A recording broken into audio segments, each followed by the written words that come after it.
Magjia e Krishtlindjeve dhe atmosfera festive e dhjetorit erdhi përmes një koncerti festiv nga nxënësit e shkollës Zemra e Krishtit që u mbajt në Kishën Franceskane në Shkodër.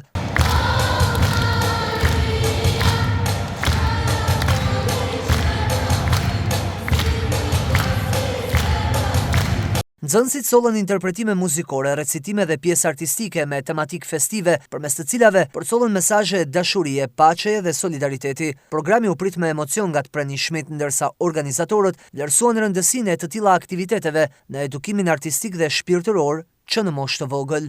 Festojmë lindjen e Krishtit, lindjen shpëtimtarit të botës.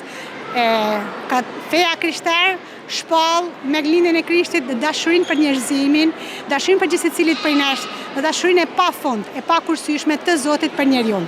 Fëmijët janë angazhuar në mënyrë maksimale, po ashtu edhe stafi, ato kanë dhënë kontribut shumë të madh, sepse është një mesazh që ne dojmë t'ju përcjellim gjithë familjeve tona, prindve tonë, qytetarëve tonë, që me Krishtlindjen ne urojmë dashuri, vllazëri, miqësi, urojmë gjithë një Krishtlindje të begatë, të lumtur, me gëzim në zemër dhe me dashuri të pamas, ashtu sikurse Jezu Krishti ka ardhur me lejë mes nesh. Shfaqja festive u përmbyll me urime për festat e fundvitit dhe falënderim për të gjithë ata që kontribuan në realizimin e saj.